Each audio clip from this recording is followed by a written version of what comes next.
Yeah,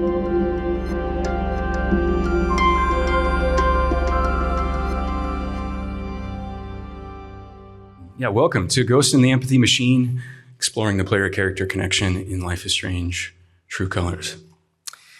I'm John Zimmerman. I'm the narrative director at Deck 9 Games. Thank you so much for coming to our talk. Especially considering that Wordle is happening next door. That's pretty cool. I would be there right now. I'm Zach Garriss, formerly the Chief Creative Officer at Deck 9 and Creative Director of True Colors, and currently the VP of Story at Telltale Games.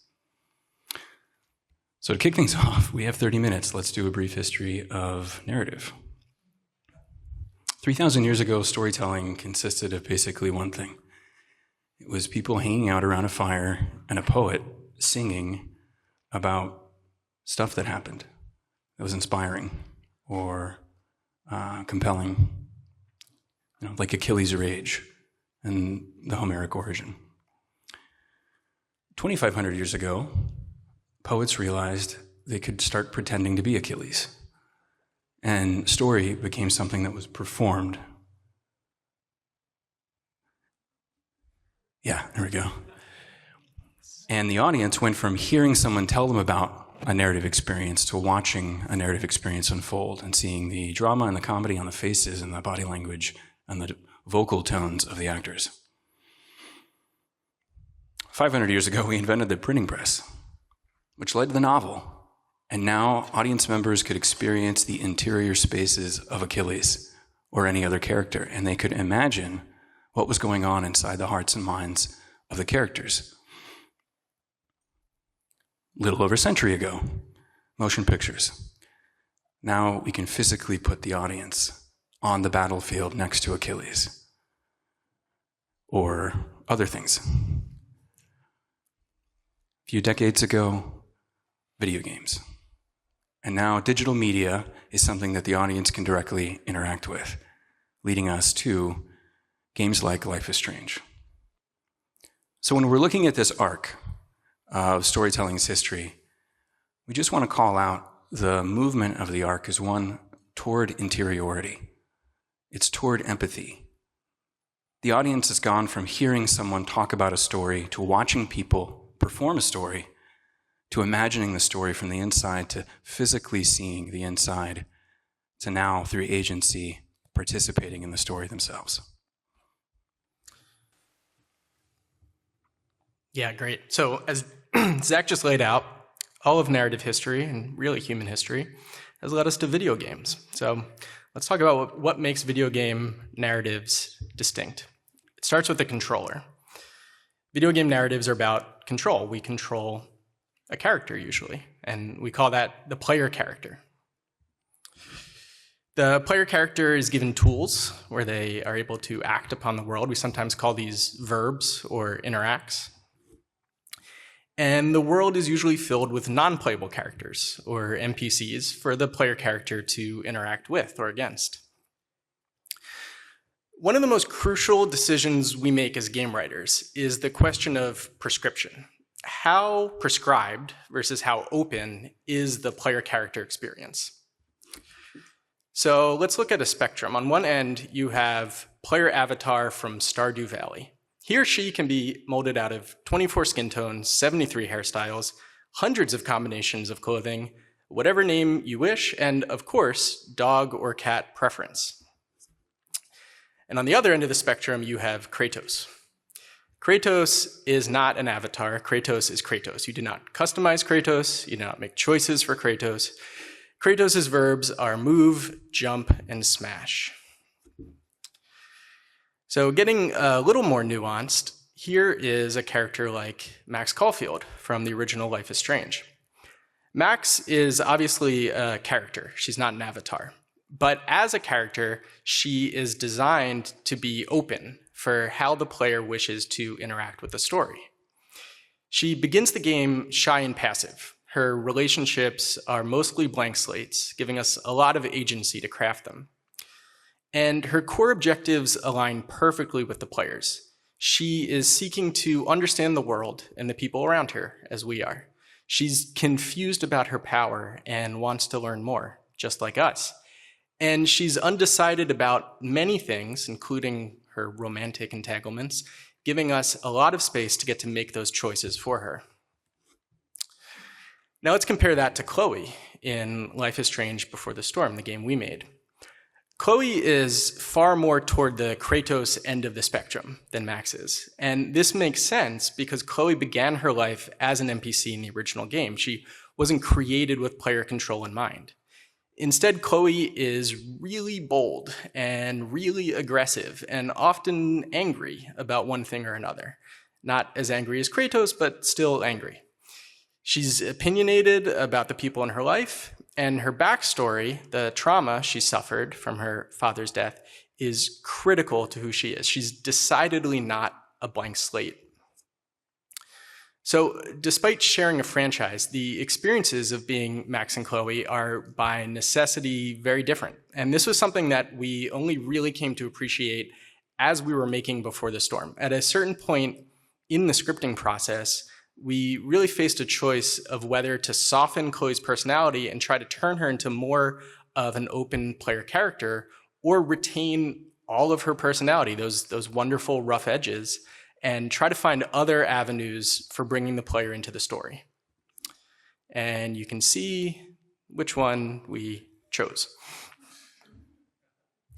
So it turned out in the end that having a prescribed player character actually wasn't a hindrance. It was a massive gift. Because if we could get the player into the headspace of this very singular character, we will have achieved, here it comes, empathy. So how did we do this? Let's talk about the building blocks. Not having a power, like Max's rewind ability in the first game, our tools were very, very basic. We would explore, interact, express ourselves, and make decisions. So explore, that's simply pathing around the spaces that Chloe lives in, the spaces that are important to her, interacting with the objects that reflect her personality, and being rewarded with her thoughts and sometimes opportunities for action. Expressing herself through dialogue choices, and through opportunities for play. And then making decisions, sometimes big decisions, about her personality, about her morality, about the people she cares about. Everything the player did in Before the Storm was filtered through Chloe. It's why the most important relationship in the game, we realized, wasn't between Chloe and Rachel or anyone else in the story. It was between the player and Chloe. That was the relationship we came to care about the most. With every interaction that we built, we strove to build out Chloe's interiority. That's the thing that we focused on. And hopefully as we did that, we were bringing the character along with her into her headspace, cementing that empathic link we were trying to build. It's one thing to do that when it comes to elements of the story like rebelling against your mother's dickish boyfriend or falling for Rachel Amber. Hopefully most players are going to be ready to go along for that ride. But it's more challenging when it comes to a deeper and more complex emotion like grief. So that's the foundational mechanical link between the player and the player character in narrative adventure. But we want to focus on something we discovered in Before the Storm, something that ultimately led to why we made True Colors at all. And that's a scene we call Junkyard Smash. So this is the end of the first episode. It's building suspense. Chloe just spent the day with the most popular girl in school. Chloe is 16. Her father recently died. She is filled with anger. She is alienated. She's hurt. And she just had this magical experience where someone opposite to her in every way took an interest in her life. And then they arrive at this junkyard, and inexplicably that person turns on her, hurts her, and abandons her. And we enter the free roam space where the player now is on the sticks and has control, with the goal stated to them: fuck this place. We replace traditional verbs that allow for choice in terms of how you want to interact with the world with the loud interior voice of Chloe's need to smash things. And she really does. In fact, she begins to project the people in her life that have hurt her the most on the junk that she finds, and she smashes all of it. A mannequin for Rachel, a camera for Max. It's hard to see, but that's a toolbox for David. And then something magical happens. And up to this point, the relationship between the player and Chloe is one of spectator and angry girl. Very few players are feeling the rage she's feeling. In fact, the playfulness of the verbs themselves frame a kind of entertainment from watching her be angry. And then she finds her father's car. And we just found this working on the story, trying to come up with what would be the most compelling narrative movement to the scene. And that relationship between the player and Chloe in this moment shifts from spectator and subject to a real alignment. If people cried in Before the Storm, they almost certainly cried in this scene. We take minutes with it. We frame it cinematically with the score. We show Chloe taking in the car and reeling from it, and players slide right into that spot. And then we gave them another smash, and we ask you to pull the trigger. And it destroys Chloe. And when we discovered this, it really surprised us. And we realized that there's a power to interactive storytelling in terms of its ability to engender empathy that we didn't really understand. Most of the fan letters we get are from people who demographically don't have a lot in common with Chloe. Some of my favorites are from people who are 50 years old or older, men who say their relationship with their father was improved or something they had closure from because of experiencing Chloe's journey. That humbled us and blew us away, and so ultimately led us to wanting to make a game about empathy.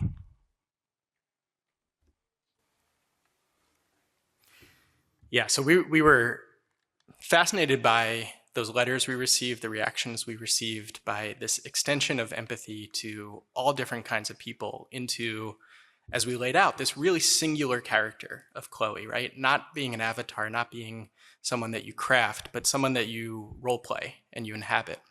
So when it came time to concept the next game, Life is Strange: True Colors, we started with a set of questions and interests that we carried over from Before the Storm. Like, what would it be like to experience that kind of empathic connection in the real world, outside of games?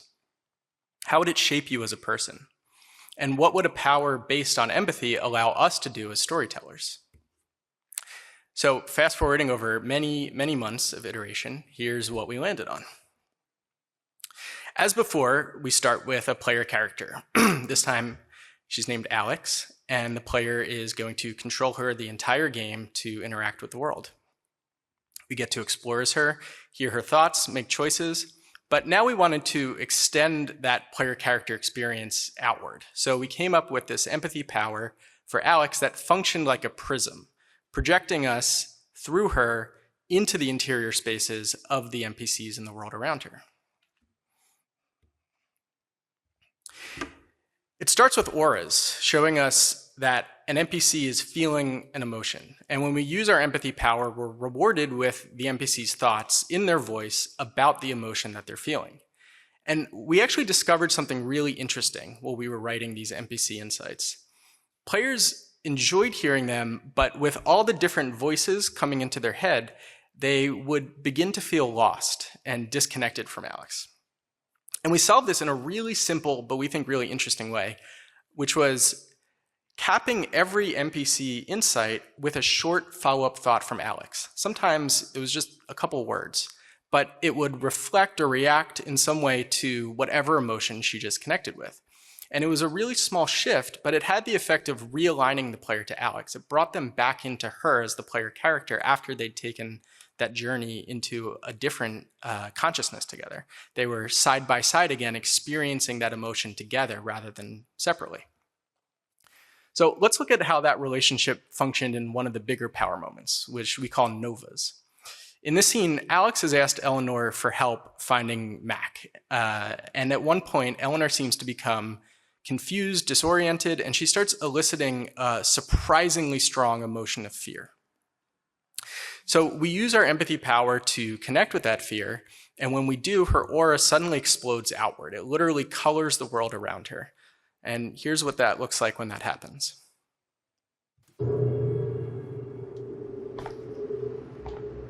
She looks terrified. I can't leave her like this.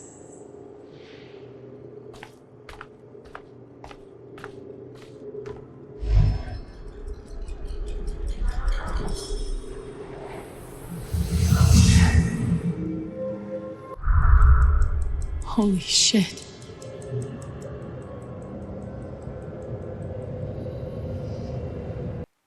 So the only part we missed at the end there was seeing that fear aura completely project outward, seeing it surround the space.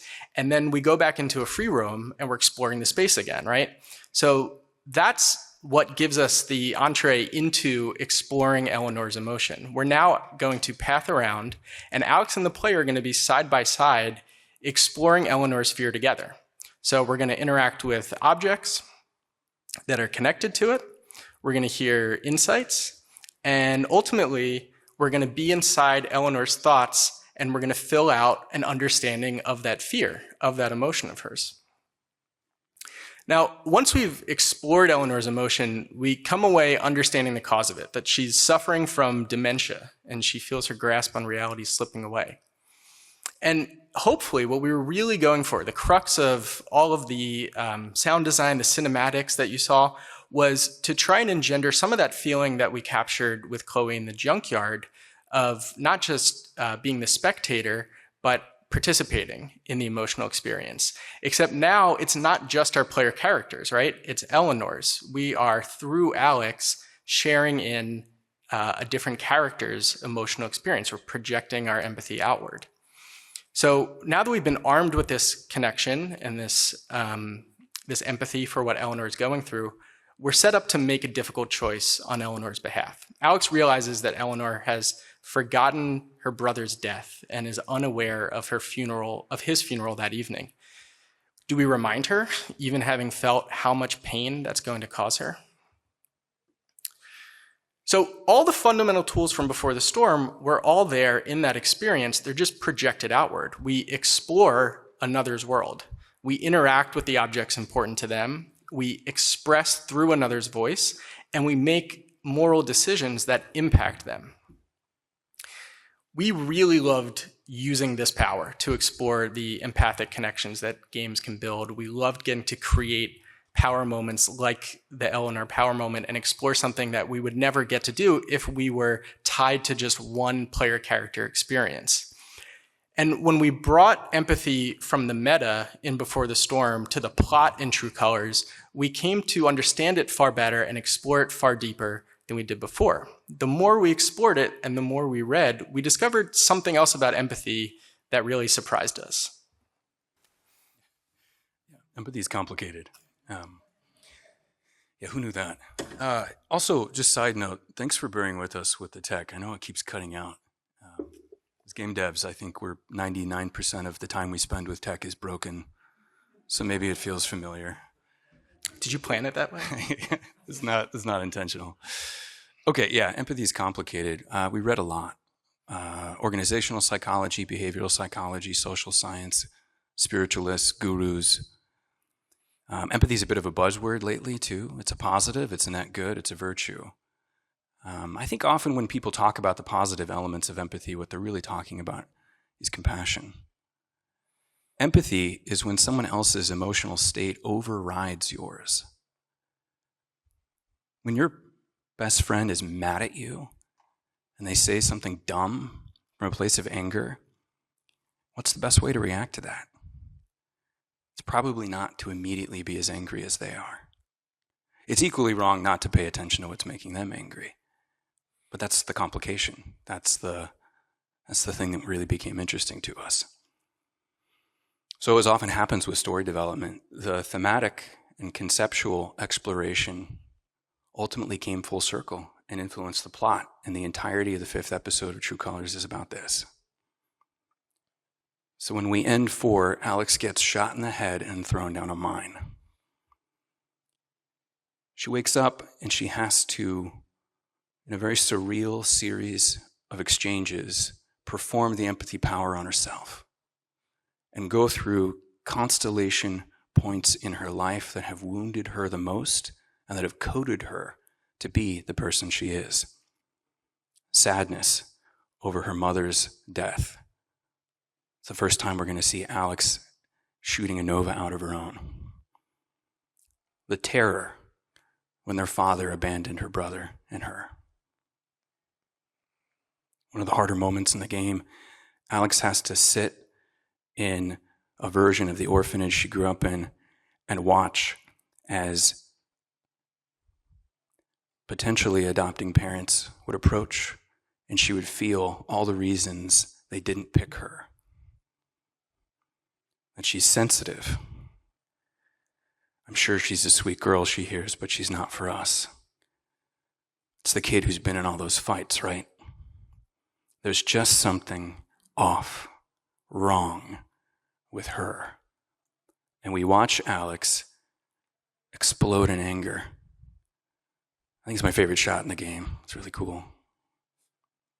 Why do we do that? It's because she needs to face the lies she's told herself because of the wounds she suffered. She needs to actually practice a kind of self-empathy. And from that place, she finds peace. She finds what we discovered in research is known as emotional self-integrity. She's contented with her demons, which puts her in a place where she's actually ready to deal with other people's. And that's what the game became about. It's not to say empathy is bad. Empathy is wonderful. It's an extraordinary thing. But like most powerful things, there is risk associated with it. So what does this mean for narrative adventure or empathy in storytelling? MLK says the arc of the universe bends toward justice. I think the narrative arc of story over the last few thousand years bends toward empathy in a certain way. We're striving to get closer to each other. Why do we love stories so much anyway? What is it that they provide? I think they build maps. It's not my idea, but a lot of writers think this. They're maps. They show us the way to go. They show us how to find peace in our lives. That's how a 50-year-old man can play Chloe and come away from that experience enriched in his relationship with his dad. So John, as he often does, and has done for years, challenged me last night. He said the best talks he's seen at GDC conclude with some kind of call to action. And he asked, like, what's our call to action? We didn't have one. We were just making a presentation about empathy. And I thought a lot about it. And I don't think it was until right before this talk that I realized what I wanted to kind of end on. And pardon me for how dark this may sound, especially when the Wordle presentation is applauding right now. Something I think a lot about as an entertainer and as a game designer is the state of our kids. I think our kids are in a certain kind of crisis. More than any other generation in history, they are involved with tech. They deal with interactive media every day and more hours a day than we did when we were young. And anxiety, depression, suicidal ideation, and loneliness are at all-time highs. And I'm not a doctor. Few game devs are. And I don't know the answer to this. But surely a part of it has to be that the places we build as devs, that's what we do, we're builders. The digital places we build are places that strengthen. They're places that teach emotional self-integrity. And from there, how to love across difference and how to build meaningful relationships and how to practice empathy in a healthy way. that's my hope for what we can do. I think that's my call to action. Thank you. Thanks, everyone.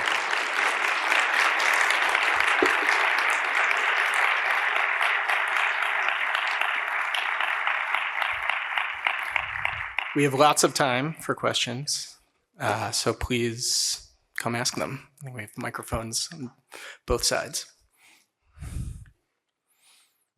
Oh, no, there we go. Okay. Hi, my name's Eric, and I was late, but great talk. It's not exactly a question, it's more of an endorsement, actually. I think you guys are doing great work. I haven't played this game, but I really want to. And as game developers, we don't have time to play games. And we just spoiled the ending for you. Yeah. No, I know, right? I'm just like, holy shit. But as everyone here, I have a solution, and I'm going to implement it one day, and anyone wants to come along the journey. I actually volunteer on a suicide and crisis hotline, and I've been doing that for about 2 years. I've got about 500 hours. And if the stars align and if everything works out, I would like to make some sort of role-playing suicide and hotline game to encourage everyone to have empathy for our fellow human beings and our struggles. And if anyone's interested in that, they can contact me later. What's your name? My name's Eric. Ciao. Okay. From Honor Games. Thank you. Yeah, thanks for sharing. Any other questions? We probably have time for another one. Yeah. Great talk. I'm curious, like you depict kind of like the inside of the head of very different characters. And what was your process to depict them authentically and the state of mind that they're going through? Yeah, I can start on that. We spent a lot of time, a lot of thought, a lot of reading, a lot of talking. We have a writer's room. There's a talk a few days ago about the importance of writer's room. Maybe some of you were in that. Yeah. Our experience validates that. You need a team of a diverse set of experiences and perspectives to come together and consider something as nuanced and important as the topics that we hope to deal with. So I always think about exploding the idea of write what you know and changing it to know what you write. You know, as a writer, you have to feel a sense of not that you are ever a master with these topics, because how can you be? But just that you know that you have immersed yourself to a point where you feel comfortable being able to be in that world. And if you don't, then you have a writer's room to help you and share that burden. Thank you. Yeah, thank you. Yeah, please. Hi. So you gave the example of the junkyard scene where what the player's doing and what the player's feeling doesn't really match what the character's feeling, and that was kind of intentional because you brought it together later on. I'm wondering if there were any moments you have in mind where the player was unintentionally not feeling in line with what the character was feeling, and what kinds of things you did to address that. Take a stab at that. I mean, the first time we introduce Alex's power in true colors, it's deliberately off-putting, strange, shocking, kind of overwhelming. She flips out in anger and beats a guy up and kind of ruins her day. We were doing that to put on two levels. Like on one level, you know, you're not angry and punching Mac. You're not doing that. That's not what's happening. So you're like, what the fuck? But then, neither is Alex. Like, Alex is also like, what the hell? Like, what did I just do? I don't have control either. And I think we found a harmony there. We were a little bit concerned at that, and there were voices on the team who thought that would be really off-putting. But then we just leaned in and we decided that's actually a pretty interesting way to engender a closer connection between the player and Alex out of the gate. Yeah, I think also, you know, we have different language that we use to talk about this idea. Like, we're always talking about where's the player and where's the player character, and how close are they and when are they separate? And the answer isn't always that they have to be in lockstep with each other. Sometimes, like I think the Junkyard scene is actually an example of this, you can find a greater harmony by beginning from a place of dissonance, because you can't expect the player to be right there with your player character experiencing something difficult or unique right at the beginning of the scene.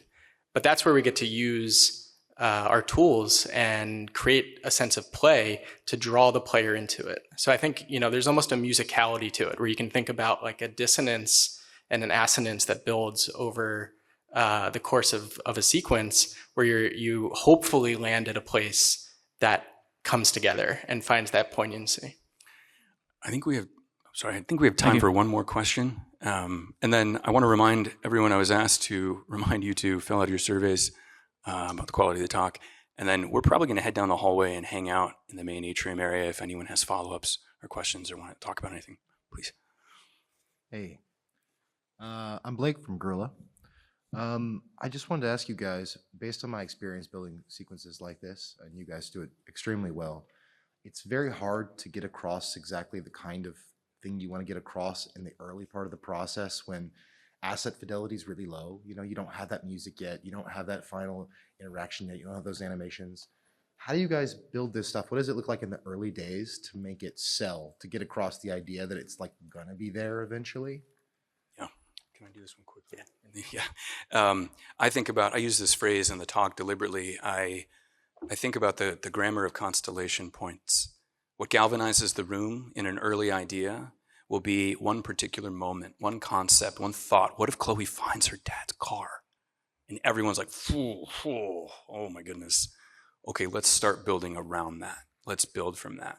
If the constellation points are strong and you learn to know and trust your instincts, this is a good framework, then the music that comes afterward, both actual score, but also the music of all the artistic elements, the performance, the actual dialogue, all of it, it'll be fantastic. And conversely, if the constellation points are not clear early on, then that's really a page one problem, and you want to look at that again.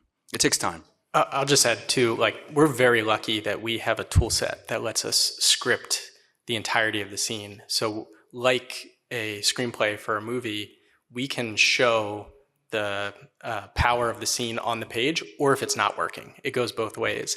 And that is the ultimate proving ground, right? And we encourage in our studio everyone to read the scripts, even when they're in their rougher states, because we want to use that as kind of the ultimate litmus of is this hitting people? Is this galvanizing people? Do the artists want to make this? Do the animators want to animate this? If not, then we know there's something wrong. Okay. Yeah, no, I just wanted to say that's it. We have to go. Thank you very much.